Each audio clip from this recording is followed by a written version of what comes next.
What is it, guys? So Black Clover Chapter 72 review the one what was it again? Shit. Beyond one's limits. So this chapter of Black Clover, from a structural standpoint, we did get a bit of flashback of Vet, but it was pretty much a simple chapter thrown through. At the beginning, like Vet, he's knocked out, and everybody's like, congratulating each other and stuff like that. Vanessa and Finral are like said, told Astrid he did a good job and everything like that, and they hug him and shit. And so then we have a flashback of Vet. Oh yeah, Noelle, she gets she's like, what about me? Because she learned a new attack and stuff like that. So big deal. So then we get onto the flashback, which is the main thing I want to talk about. So for characterization, we get characterization for not only Vet but for Lich as well. And basically, Lich, back when he was a little kid, he believed that humans and demons, they could understand each other at some point. But we clearly know now that Lich, he doesn't see the case and stuff like that. But by the way, Lich also admits that they're like a bird. He isn't that strong. They aren't that strong. They are they're always hurting and in pain and stuff like that, because I think because people, like, I guess some kids or some humans were torturing a bird and stuff like that, and Vet, he couldn't accept it. So that shows that Vet, like, back in the day, like when he was a little kid and stuff like that, he was really kind-hearted and stuff like that. And basically he believed all of Lich ideas and stuff like that, and that's why he looked up to Lich. So, and Lich at the time, he believed that humans and demons, they could at some point understand each other. And that was Vet, that hope of humans and demons understanding each other was Lich. But apparently, like, that one day, and we see the silhouette of the gazebo burning down during the wedding day and stuff like that, and all the dead bodies, and Vet staring at everything, and everything is on fire.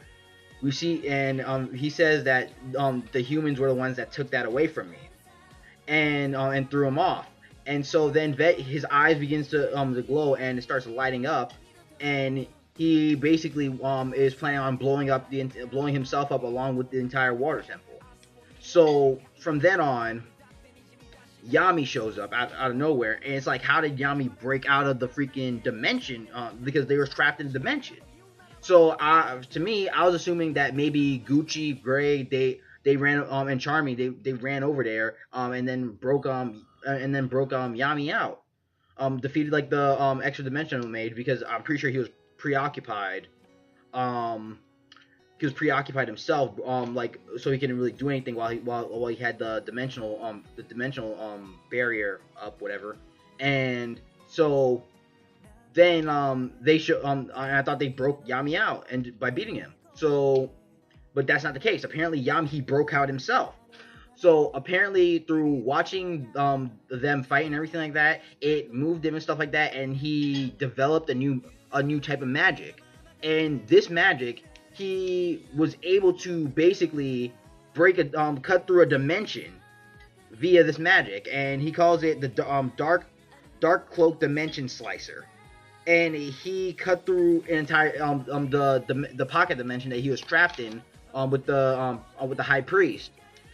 So then he tells everybody they did a good job and stuff like that, and to sit in the sideline because it's his turn as captain now. He can't just sit in the sidelines and do nothing. They've already done enough.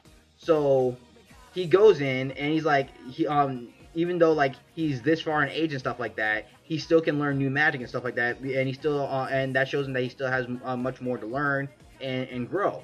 So, and that is true, because I remember at the beginning of Black Clover, it was stated that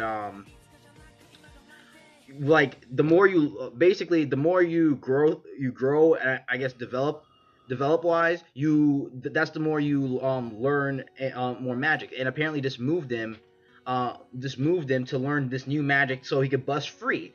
So honestly, I don't know how I'd take that. Honestly, it does make sense, but it's like, really, like, the way it is, it's just the way it is. Like, but anywho, he basically uses his new magic, and he cuts Vet in half.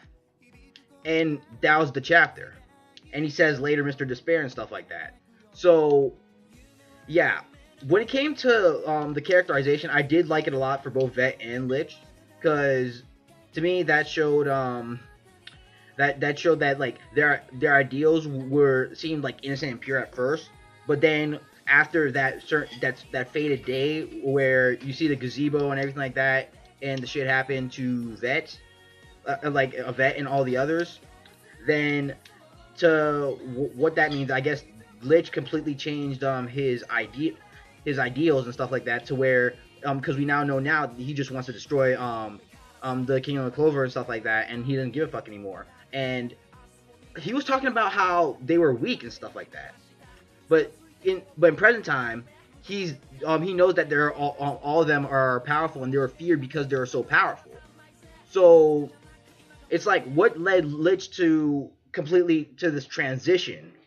So I'm still waiting to see what's going on and stuff like that. But anywho, overall, I thought the chapter, it was a good.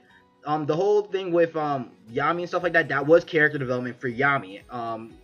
Because now he shows that he has still much more room to grow and develop as a character and stuff like that. So that was good character development for Yami. The whole thing about, like, honestly, I never really made a statement about this, but the whole thing about growing and stuff like that, and like the whole vague thing about the whole magic theory stuff, because I remember like there's like, it was stated during the introduction arc how as you grow and develop and stuff like that, and I guess like your emotions play a factor in this or something like that, but I need to go look back.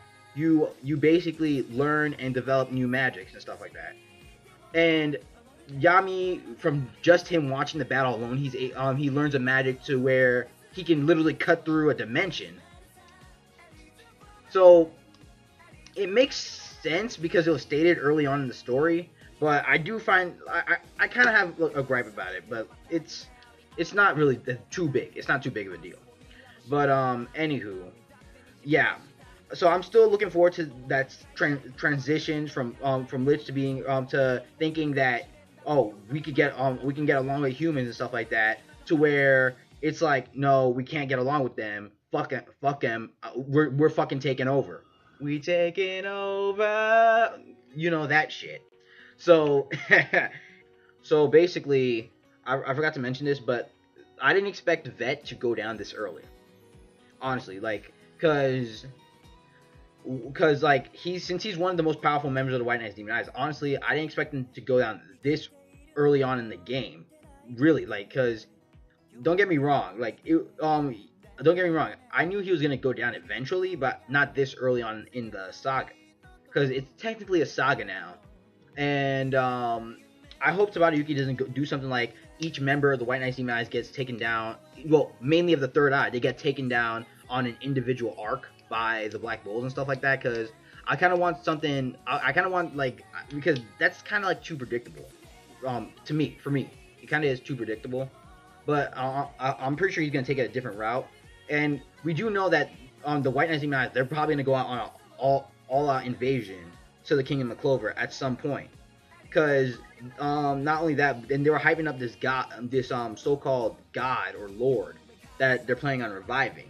So we do know at some point the White Knights Demon Eyes members, they're gonna gain all the magic stones, and the person I think is gonna do it is Liar. I think since he can use his imitation magic, I think he could probably and not only that, but he's posing as a Magic Knight captain. I think he's posing as the leader of the dude, that one kid that one Magic Knight captain who's the youngest, who's tried to be Astra's friend and stuff like that. I think he's posing as him. But anywho, yeah. But anywho, it does leave more questions and stuff like that. And not only that, but Lich also looks up to somebody and well, basically it's like this. Vet looks up to Lich because he saw Lich as his hope. But we do know that Lich, he looks up to somebody else. And apparently this someone is I don't know if it's their lord that they're planning on reviving. I don't think it is, but it's some person who possessed both Aster's Magic Cutter Blade, Magic Eater Blade, and his grimoire. So So whoever this person is, it does make me wonder. It does make me wonder even more who the hell this person is and stuff like that, and what's his relation to Aster. And I'm just gonna go on a quick speculation, and I think this prediction might be sound pretty obvious, but Yuki may fool me. But maybe this person that Licht looks up to could possibly be Aster's daddy. And it's still not confirmed if Aster and Yuno are biological siblings. So Aster possibly Yuno's daddy as well. So anywho, like the video, comment, and subscribe, and follow me on Twitter. I'll in the link in the description down below, and I'll see you guys later for I'm thinking about doing a Black Clover discussion video. I still have to do that other one about Aster. But honestly, like I'm gonna postpone that other one for Aster. But basically, it's basically prediction. It's basically gonna be a predictions video for Black Clover. Oh my god, phone stop ringing. But anywho, I will see you guys later.